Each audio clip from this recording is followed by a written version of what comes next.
Buenas noches, bienvenidos. Esto es México City, la revista cultural de la ciudad más grande del mundo, la megalópolis histórica de México. Hoy tenemos dos invitadas de lujo. La escritora Linda Hertz nos presenta su novela No me digas que fue un sueño, editado por Panorama. Y también tendremos a la percusionista Tania Govea, que nos presenta su disco Acuarela Mexiquense con su grupo Electropercusión. Muchas gracias, espero que lo disfruten.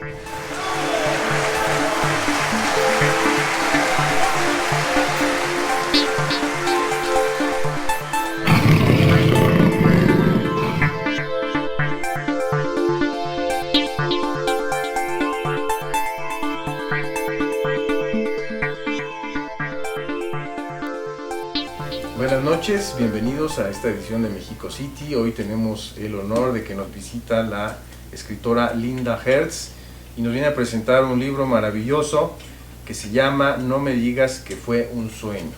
Una novela fantástica sobre un triángulo amoroso en la época de Porfirio Díaz y Francisco I. Madero, y está alimentado con todas las costumbres, la cultura y las ideologías de esa época que quizás se puedan explicar un poco en los bandos revolucionarios, porfiristas, y usted nos podrá platicar más sobre esta novela.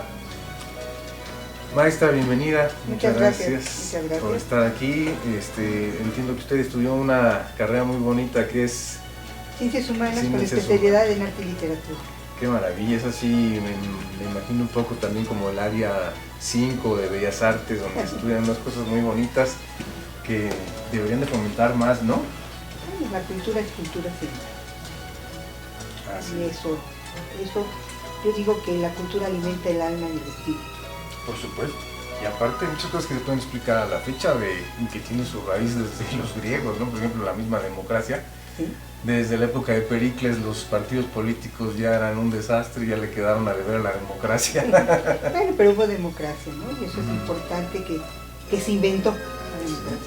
Y se inventó, y por eso cuando entraron los partidos políticos en Grecia empezó a decaer la democracia. Bueno, pero hubo democracia. Así es. Pues maravilloso este libro, platíquenos de la historia un poquito, introdúzcanos de qué va el libro.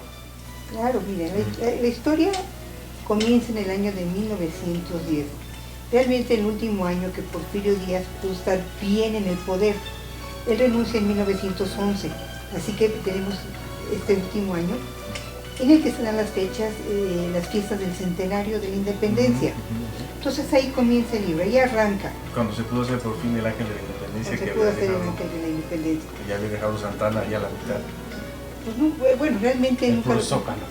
Fue el Zócalo. Por eso en México las plazas se llaman zócalos. Sí, está muy mal escrito el término, muy mal dicho el término. Ese es un chiste que no entiende la gente.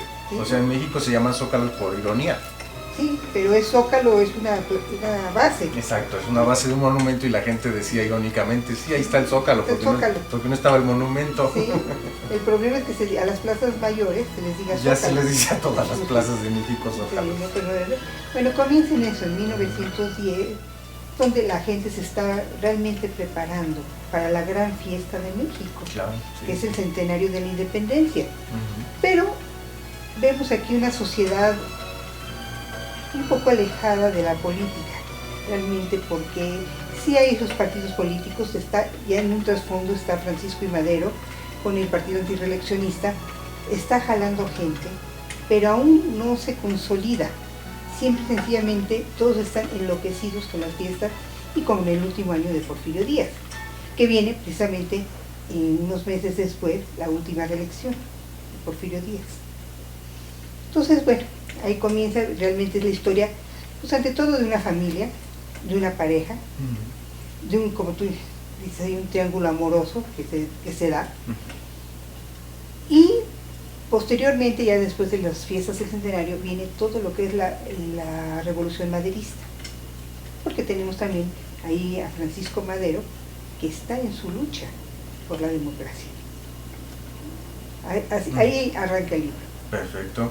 Pues muy bonita época porque por un lado vemos a Madero, yo creo que tiene bien merecido ese título de mártir de la patria, o mártir de la democracia, ¿verdad?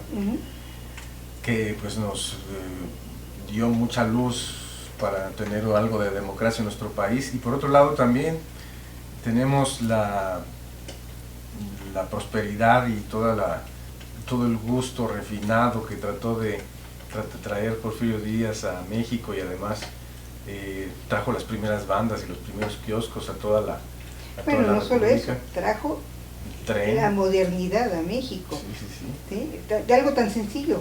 Sí, El drenaje de la Ciudad de México es obra de Porfirio Díaz. Sí. Bueno, no solo el de la Ciudad de México, de toda la República. Así es. ¿Sí? El llevar agua potable a las casas fue obra de Porfirio Díaz. Bueno, la gente piensa que la trompeta es algo muy típico del mariachi, pero sin Porfirio Díaz no existiría trompeta, no existirían las bandas de pueblo, no existiría la música de banda, no existiría la onda grupera, porque él trajo las bandas a cada pueblo. Y sin eso no existirían las bandas de Oaxaca, de diferentes lados, sin eso que trató de traer su kiosco, la plaza y sus bandas a cada ciudad importante de México. Claro. Fíjate que me pasó algo muy curioso durante la investigación, porque detrás de esta obra hay una gran investigación histórica. Yo no quería fallar en eso, en la historia. Máxime que es lo que yo me dedico, a dar clases de historia y de arte. Entonces estuve investigando mucho sobre el porfiriato, sobre el maderismo, y es muy curioso. A los autores los dividimos en dos. Los autores que fueron de la época de Porfirio Díaz, olvídate, son detractores del porfiriato. O sea, lo detestan, lo odian, casi eliminaron. Sin embargo, los autores contemporáneos han sacado lo bueno del porfiriato. Sí, Es toda una nueva literatura y una interpretación del porfiriato en la cual se le da su valor. Pues sí, al final de cuentas a Porfirio Díaz. La verdad, ¿no? O sea, ¿Sí? los matices. Sí, fue muy curioso lo que me pasó. Ahora, yo tuve que leer las dos etapas para poder tener un criterio. Fue muy interesante esos escritores contemporáneos a Porfirio Díaz, porque era como pensaba mucho de la sociedad intelectual de la época. De qué malo, pues sí, un dictador, eso nadie se lo quita, que Sí, fue un claro, dictador. sí. Eso está en la historia. Que hubo cosas malas, hubo cosas muy malas, pero también hubo cosas muy buenas. Sí, que estamos disfrutando ahora. Durante el porfiriato. ¿Sí? Antiguamente la única línea de tren que había era México-Veracruz, y él extendió toda la red ferroviaria por todo el país, dándole un movimiento a la economía, Sí, por supuesto. y a las relaciones interpersonales, porque realmente gente que tenía parientes en Guadalajara, por así decirlo, pues podían ir en el tren fácilmente a visitarlas, podían llevar mercancías, podían traer el correo, o sea, fue una maravilla. Sí, algo estratégico además para el país. Para el país. ¿Sí? Entonces, bueno, pues hay que ver las cosas buenas o las cosas Sí, por malas. supuesto. ¿Sí? Yo siempre he dicho que la historia patria ha sido muy injusta con Porfirio Díaz, porque no le han dado el mérito que necesita. Lo bueno es que él se despachó bien cuando era presidente. Se hizo justicia con su propia mano. Pues mira, despacharse bien, no, te voy a decir Bueno, algo. vivir en el castillo de Chapultepec. Pero todos los presidentes viven en el castillo de Chapultepec.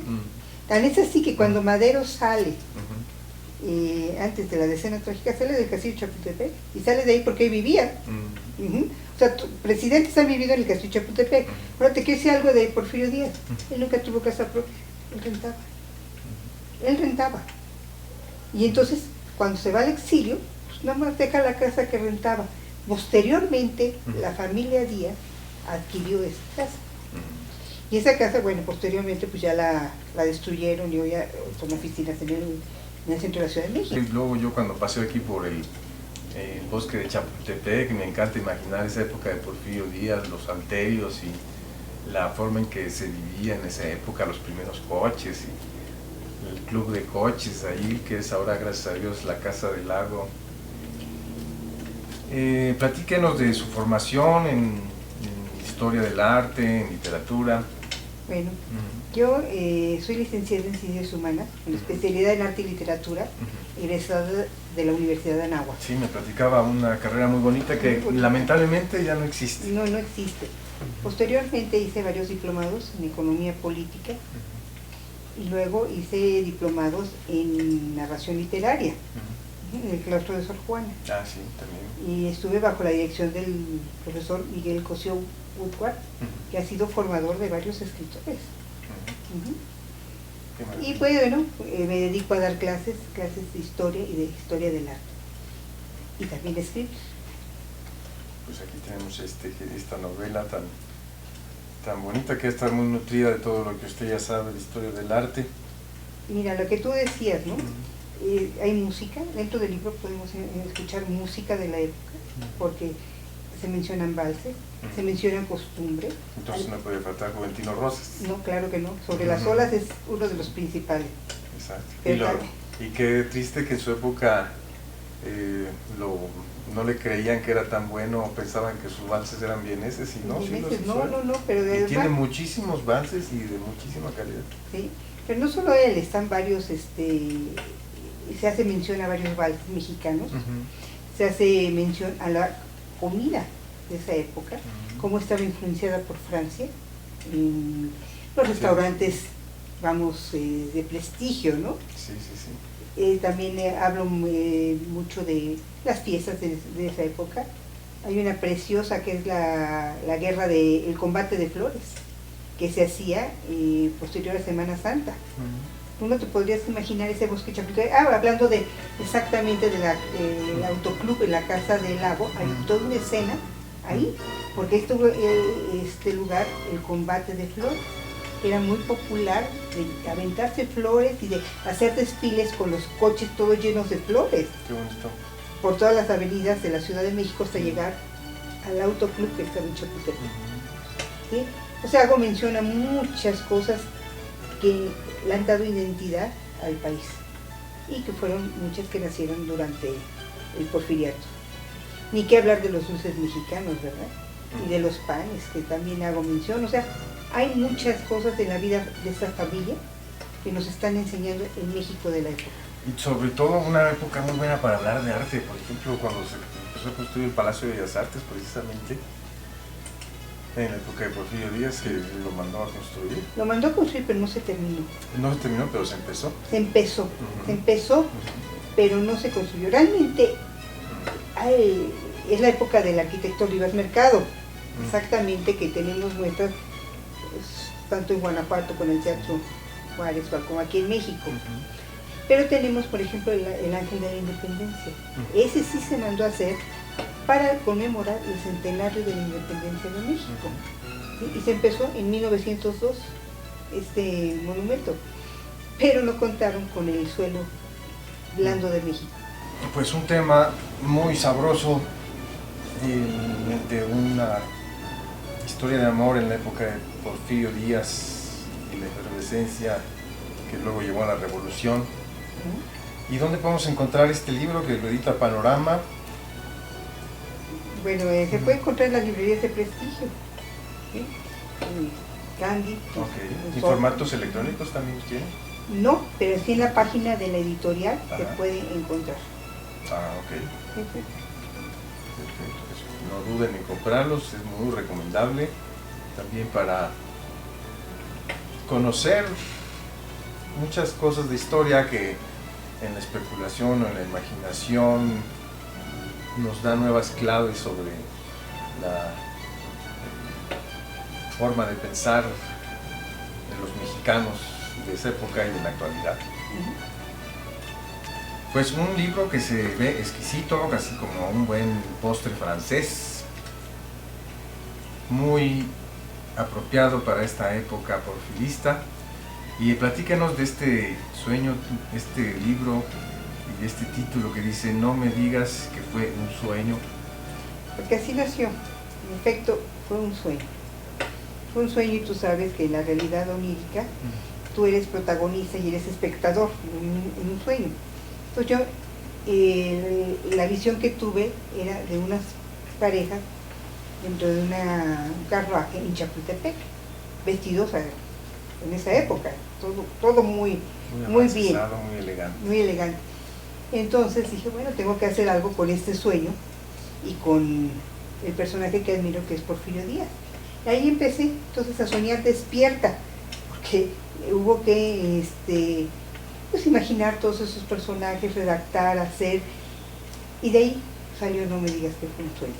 Pues que bien, también como le decía, los sueños están conectados a nuestros anhelos y a lo más profundo de nuestro ser. ¿Sí? Gracias por compartirnos este sueño. Por eso a las personas que lo leen y lo compren, les digo gracias por ser parte del sueño, porque es un sueño que se convirtió en realidad en el momento en que se publicó el libro. Pues debe ser muy bonito leer este libro aquí en Chapultepec. Estamos aquí a 2 cuadras del castillo. Sí. Pues muchas gracias, maestra. Linda Hertz nos presenta el libro No me digas que fue un sueño, una historia de amor en la época de la Revolución Maderista, editado por Panorama. Sí, muchas gracias. No duden en adquirirlo, se antoja muy bueno. Muchas gracias por vernos, nos vemos en la próxima edición de México City.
Hola, bienvenidos a México City, programa de Pablo González Ravelo y su servidor Andrés Tapia, en el cual le he propuesto un encuentro con mujeres músicos, mujeres, compositores. Esta primera temporada se la quiero dedicar a ellas dentro de la música mexicana de concierto. Por diversas circunstancias y por cómo se dieron las cosas, quise empezar con Tania Castro Gobea, percusionista radicada en Toluca, en lugar donde ella ha vivido más tiempo. Ella es del Estado de México. También el pretexto por el que quise hacer este programa fue este precioso disco de su dueto Electropercusión, que es el que tiene con su pareja Arturo Mendoza, no me acordaba el apellido. Arturo Mendoza y ella llevan ya bastantes años grabando él contrabajo y ella multipercusión, además electroacústica, que es de alguna manera ella pionera o de alguna manera la única que ha estado manejando esto con sus propias obras, además, que es el material que está en el disco. Y bueno, hay mucho que platicar con ella, hay mucho que conversar con ella al respecto, pero sí me llama mucho la atención su particular individualidad, su particular gusto. Ella es una persona que no está siguiendo vanguardias electroacústicas, vanguardias con respecto a lenguajes muy desarrollados, atonales. Ella es muy fanática de lo más íntimo, sincero, lo que puede. Ahora sí que ella puede utilizar los adjetivos y la manera en la que ella se quiera caracterizar. Ahora sí que yo estaría hablando de más al respecto. Gracias, Tania, por aceptar esta invitación. Ha sido con mucho cariño. Esto, de verdad, así fue como empezó y ahora lo quiero poner en práctica. Hola. Hola, buenas noches. Gracias, Andrés, por la invitación. Gracias, Pablo. Estoy muy contenta de estar aquí, que me hayas considerado y pues sí quiero hablar un poquito de lo que es el proyecto de electropercusión y que sería nuestro primer material discográfico.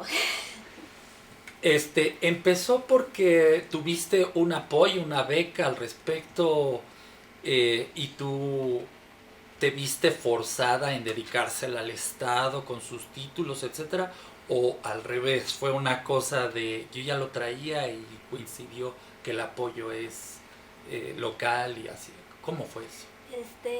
Bueno, yo hubiera grabado ese disco con apoyo de una beca o sin él. Se dio la coyuntura y la casualidad de que metimos el proyecto y lo aceptaron, ¿no? ¿Por qué? Porque yo pienso que nuestra formación como intérpretes, como músicos, nosotros vamos a la escuela, tomamos las materias, nos graduamos, entramos al mundo del trabajo, que consiste en tocar en una orquesta, en un grupo de cámara, hacer lo que llaman huesos o trabajos extras, grabaciones. Y yo formé este dueto Electropercusión desde el año 2013.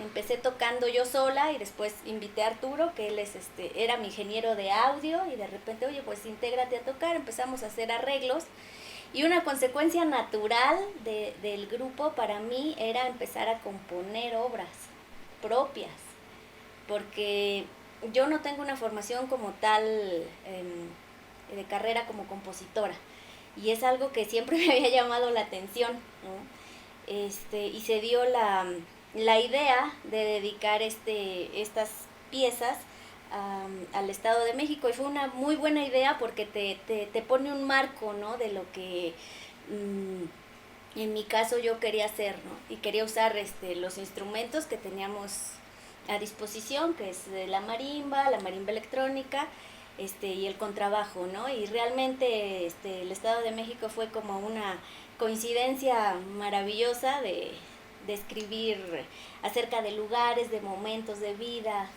¿no? Y así fue como surgió el disco. Ok, además el disco es un trabajo familiar, participa también su madre.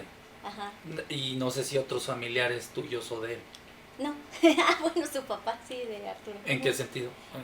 Hizo un pequeño coro al final Okay. en los portales de Toluca. Pero bueno, pero su mamá no solamente, o sea, ella canta los textos que tú Sí. escogiste o escribiste. Ujú. Ahora, ¿esos textos son tuyos? Sí, Sí, hay uno que es como un poema, también es tuyo. sí. Órale, entonces fue un reto, o sea, el reto de yo quiero, y no solo puedo, quiero componer, quiero crear para todos esos instrumentos que he estado utilizando toda mi vida como intérprete, exacto. Ajá. Y ahora yo quiero aventarme o tener ya tengo el valor suficiente para hacerlo de materia creadora, creativa, no solamente quedarte en el plano del intérprete que repite lo que los demás han escrito para ti, etcétera. Sí, de hecho en una de las sesiones de la beca me comentó un maestro, un profesor, oye, ¿por qué no comisionan obras para el dueto? Exacto. Y le dije, precisamente es algo que yo no quiero hacer, porque creo que tengo la capacidad suficiente, y igual Arturo, de conocer el instrumento y poder escribir para él las ideas que yo tengo y vaciarlas y descubrir esa capacidad creadora en mí, ¿no? Por el momento yo no compondría para otros instrumentos que no fueran los que yo conozco y domino, ¿no? Y también es una manera de explorar, de improvisar, de emprender musicalmente, si se pudiera poner así. Ahora, hay algo que medio he planteado Ujú. y que tienes tú mucho, lo del lenguaje muy tonal, muy tradicional en términos o en cuestiones de creación musical, demasiado tonal, demasiado tradicional, por consiguiente la música suena muy popular y hasta, como le dije con mucho cariño, sus canciones parecen o son boleros, se salieron naturalmente boleros, no cualquiera le salen, pero a ver, es más fácil por ser tonal, es más fácil por ser muy consonante, o inclusive es muchísimo más difícil. ¿Cómo lo ves tú? Mira, O simplemente fluyó y... el lenguaje tonal o atonal, contemporáneo, etcétera, son como hablar diferentes idiomas, ¿no? Portugués, francés, cada idioma tiene su riqueza y tiene sus particulares formas de expresarse. Yo para componer, sí hice un trabajo de armonía, de escribir las cadencias, de escribir las progresiones, porque es algo que me gusta. A mí me gusta mucho la armonía tonal, y me impresiona cómo es un lenguaje muy lógico que te va llevando. Todas las progresiones de tónica, subdominante, dominante, son como caminos, ¿no? Veredas que tú puedes elegir. Este es el camino de la armonía tonal que a mí me gustó usar. Y hay unos momentos en las piezas que también se prestan a la improvisación, donde hay una armonía, por ejemplo, estática, y sobre esa vas construyendo y también añadiendo efectos de instrumentos que hoy no puedo traer, como los platillos con arco. Ese lenguaje no es precisamente tonal. Pero es no, justamente como me dijiste, que no es algo propio de este proyecto específico, de este disco. No es algo que todavía esté aquí, es algo que inclusive te gustaría desarrollar y a lo mejor tener en otro disco o a futuro. Sí. Es como lo que sigue. Ahora, pareciera que hago mucho énfasis en esto, pero es muy importante porque no cualquiera se da ese valor de trabajar con el lenguaje tonal. Pareciera que está siendo Tania entonces muy académica, por ponerle una especie de etiqueta. Pero esto, créanme, es muy, muy valiente, porque los resultados pueden ser casi hacer lo mismo que todos, en el sentido de que no hay nada nuevo que decir. Eso es lo más crudo que luego llega a decir alguien como crítico del otro lado. Pero Tania agarró todo esto y dijo, lo voy a presentar como tal y lo voy a dar un contexto inclusive, no solamente el regional, sino un contexto personal. A mi punto de ver, esto lo escucho como un álbum familiar. Hago mucha cizaña en esto, porque suena familiar, porque viene siendo con su pareja, todo está dedicado a su hijo que tienen. Podríamos ir empezando a tocar este tema, que es algo muy, muy bonito que hablar. Podríamos hablar de algo femenino que tú estés aplicando dentro de esta cuestión creativa. O sea, ¿fue algo femenino tuyo o algo simplemente que dices, no, esto antes que nada es creativo? ¿O cómo? ¿Tú ahí dónde aplicarías tú ese lado? ¿Qué opinas? Pues te platico cómo surgieron muchas de las piezas de este disco. Yo estaba embarazada cuando empezó a surgir la idea de tener un disco propio, de comenzar a componer nuevamente, y 3 o 4 de las piezas las hice con el bebé recién nacido en la cuna, y yo me ponía a escribir en la cama. Así salió nuestro primer café, Velo de novia, El arrullo de Chinantecas, junto con el poema. Estás hablando de todas las piezas del disco. 3 o 4, que mientras dormía el bebé, yo en la cama con mi con mi escrito. Y salió muy natural en ese sentido, ¿no? Porque era un momento en la vida en el que yo me sentía plena, llena, y tenía muchas emociones y muchas ideas que yo tenía la necesidad de plasmarlas. Es una cosa completamente pues natural que se dio, ¿no? Yo no lo planeé, yo no dije voy a usar esta armonía para esto, simplemente el poema lo escribí 5 minutos, así, ¿no? Dije, esta pieza va a llevar un poema, así. Entonces se combina, es la energía creativa que me dio ese momento de vida. Sí, porque además no estabas trabajando, no estabas tocando mucho, no estabas en la orquesta aquí, no estabas en X o Y trabajo. Justo estabas, digamos, pues estabas en tu parte 100% maternal con el hijo. Sí. Me parece algo precioso lo que acabas de compartir, porque estás diciéndome, efectivamente, esta parte que me corresponde, esta parte maternal, fue hasta cierto punto la que me inspiró a ir viendo por dónde iba a ir el asunto de hacer esto.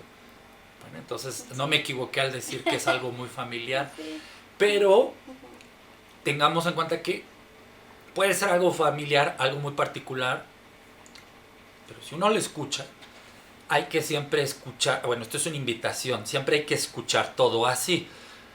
Siempre tenemos que ver que no está nada más hablándonos ella de su vivencia, sino que está hablando de un ambiente familiar como tal en general. No es el de ella. En el disco ya está el punto de vista de, bueno, no solo en el disco, sino también cuando lo hemos escuchado en vivo estas piezas, es la cosa de, sí, es algo familiar para compartir, es para todos. Entonces estamos compartiendo una música, ahora sí, hogareña, pero es lo hogareño, no su hogareño, ¿sí? Ella le gustan mucho los gatos, por ejemplo, o sea, no está hablando, no está haciendo exageradamente que diga, no, esto es esto y ya, no, se está abriendo mucho. Para mí fue una invitación de escuchar y sentir y ver algo que viene de lo más chiquito y lo más sencillo. Casi nadie hace eso. Hay otros que lo han hecho y vaya que les ha salido muy bien. Y se me ocurren miles de ejemplos, ¿no? Desde las Children's Songs de Chick Corea, unas piezas de un amigo del guitarrista Juan Carlos Laguna, que recientemente acaba de publicar un disco que tiene un origen, ese disco un poco familiar, los niños, etcétera. Se dice que El Rincón de los Niños de Debussy es una obra que empezó partiendo con los ideales, después fueron lo de los cuentos infantiles, etcétera. Simple Symphony de Benjamin Britten. Bueno, la Sinfonía Simple de Benjamin Britten es al revés, fue un compendio de que él había compuesto cuando era niño, por ejemplo, lo cual está muy interesante. Mahler. Mahler, ¿qué pasó? Mahler se iba a su cabaña de verano a componer. Muy interesante ejemplo. Y él pasó por momentos durísimos, ¿no? Cuando murió uno de sus hijos, todo eso es imposible dejarlo de plasmar en tu obra, ¿no? Y muy fuerte en el caso de Mahler, que es una música abstracta, 100% narrativa, subjetiva, porque es música instrumental. Y tú estás manejando aquí mucha música instrumental. Yo, por ejemplo, puedo decir, bueno, sí, tiene ese origen y tiene esos elementos muy hogareños, muy personales, muy maternales. Y sí, hago esta cizaña de muy maternales, muy femeninos, finalmente. Pero yo lo veo todo como algo muy tranquilo, tradicional. Suena mucho a música popular. Pareciera que ese lado etnomusicológico que ella estudió en algún momento, lo dejó guardadito allí en el cajón y de repente salió en manera de estructurar y hacer cuando se pone a crear. Eso es algo fantástico, como resultó, Tania. A mí me parece, wow, o sea, lo lograste. Y tú estamos ahorita hablando del último de tus logros, el último de tus trabajos, pero en tu proceso creativo, tu proceso de músico y tu proceso de toda tu vida dedicada a la música, ¿hay algo en particular que con respecto al ser mujer que tú veas como particular, o simplemente estoy diciendo términos de más y tú me vas a hablar nada más de disciplina de un músico, hombre o mujer? ¿Qué puedes decirme al respecto? Sí, yo no creo que tenga que ver el género. La cuestión de la música es, como tú dices, disciplina, es constancia, es mucho trabajo mental, técnico, de organización, porque con una hora de estudio puedes tener resultados eficientes, digámoslo así. Necesitas tener mucha planeación para llegar a donde te lo estás proponiendo. Y otra cosa que quiero comentar acerca del disco es que lo que se ve es así como la puntita del iceberg de todo lo que uno tiene que hacer, ¿no? Componer, me di cuenta que fue nada más una escalerita en el proceso, ¿no? Porque tienes que escoger la instrumentación, tienes que ensayar, tienes que sentarte frente a la computadora y frente a los instrumentos como la marimba electrónica, como todo lo que la tecnología te ofrece, y empezar a escoger, ¿no? Los sonidos que se van a usar. Tengo una pieza que se llama Wewelt de Malinalco, en la que me puse a investigar los toques de Wewelt. Hay muchísimos, es un universo, y lo trasladé a la marimba, ¿no? Y esa es una pieza medio minimalista, porque son patrones que se repiten y se repiten. Está el velo de novia, donde todo el principio es imitando unas gotitas con agua, y luego en medio tiene una parte un poquito de improvisación.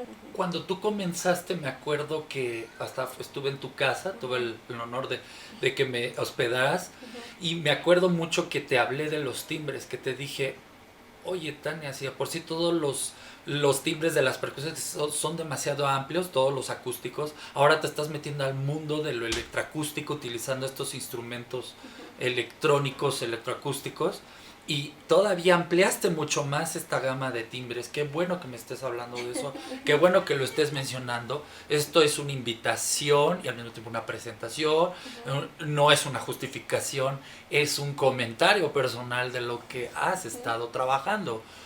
Otra vez, por más tonal que sea, lo estuviste meditando, lo estuviste haciendo. Mencionaste ahorita la pieza que tuvimos ahorita el honor de escucharte un poco, una versión, una parte con este Mallet Cat, que es este instrumento electrónico, electroacústico, que ella puede utilizar y jugar con los timbres, pero obviamente no se queda con él. En el disco tú lo presentaste con otros timbres, con otras partes, y cuando la has tocado en vivo, pues con Arturo o con otros músicos, puedes, como tú dices, crear hasta un espacio en la improvisación. Y he sido muy insistente de que tiene que desarrollar, como que el punto en donde se quedó es ahora desarrollar las improvisaciones y las progresiones armónicas que ella misma, como, así como nosotros, digo, yo estudié también música como educador musical, los dos, ella tiene, que explorar. Ella tiene que explorar, ahora sí que allá estuve en el plano tonal, en el plano de escribir canciones, no solo boleros, como tú dices. Ahora tengo que explorar más la improvisación, luego los desarrollos, las progresiones. O sea, tú misma estás abriendo tu camino creativo, como si te estuvieras casi autoeducando y autodirigiendo creativamente, ¿no? Y por el lado también de explorar como intérprete, ¿no? Sí. Tú querías también comentar algo específicamente de la cosa del ámbito de creación musical, no importando ni siquiera el sexo ni cuestiones políticas o preferencias. Tú querías hacer una reflexión y dijiste, Andrés, de algo yo sí quería comentar era sobre... Pues bueno, algo importante que yo quiero comentar es que cada quien tiene inquietudes en el plano artístico, musical. A mí lo que me interesa es explorar esta parte nueva de ser, digamos, solista, de tener un grupo, de llevar un proyecto adelante, lo cual es un trabajo enorme. Hay veces que tocar en la orquesta es algo que a mí me gusta mucho. Sí, eres parte de la Orquesta Filarmónica Mexicana. De Toluca. La Orquesta Filarmónica de Toluca, sí. Es la percusionista. En la orquesta llevo una perspectiva distinta, estando atrás con las secciones, un tipo de trabajo de 100 músicos más, ¿no? Pero también este trabajo de hacer mi propia música me permite estar adelante en un escenario compartiendo de manera diferente con el público algo que es propio, ¿no? Algo que puedo expresar. Entonces esas dos partes me gustan, ser intérprete y ser creador y creadora, y compartir con el público y el público también me da ideas, ¿no? De cosas que quiero componer. Tengo muchas cosas en la cabeza. Quiero hacer una pieza para cada miembro de mi familia, por ejemplo, ¿no? Y eso es muy interesante. ¿No? Y no es la primera que lo hace, pero sí te toca hacerlo, ¿verdad? Porque no solamente es, sí, ya lo hicieron, yo porque lo hago. No, es al revés, me toca hacerlo a mí. Y me toca mi versión. ¿Y qué hago con ello, no? Sí, y también quiero dar a conocer el instrumento que traje el día de hoy, que es la marimba electrónica. Se me hace un instrumento muy portátil. Generalmente nosotros como percusionistas, es muy difícil sacar una marimba de concierto a un lugar pequeño, ¿no? Como un jardín, un estudio. Eso también se me hace innovador, ¿no? Y eso es algo que quiero seguir compartiendo, quiero seguir componiendo, y que conozcan tanto los instrumentos como la manera de tocar, pues como lo que va a venir en siguientes proyectos. Muchas gracias, Tania, por aceptar mi invitación de ahora sí de poco a poco empezar esta serie en la que quiero conversar y platicar con mujeres músicos, mujeres compositores, mujeres dedicadas a la música mexicana de concierto. Y no me queda otra más que decirte que te quiero mucho tu trabajo, te he seguido y te seguiré siguiendo y apoyando. Me gusta tener el honor de conversar con alguien como tú, y pues todavía hay mucho por hacer, ¿verdad? Así es. ¿Algo que quieras agregar? No, otra vez muchas gracias por la invitación, y pues nada, seguir trabajando, ¿no? Muchas gracias, Pablo, por empezar Pablo. este nuevo camino. Gracias a ustedes. Buenas noches. Buenas noches.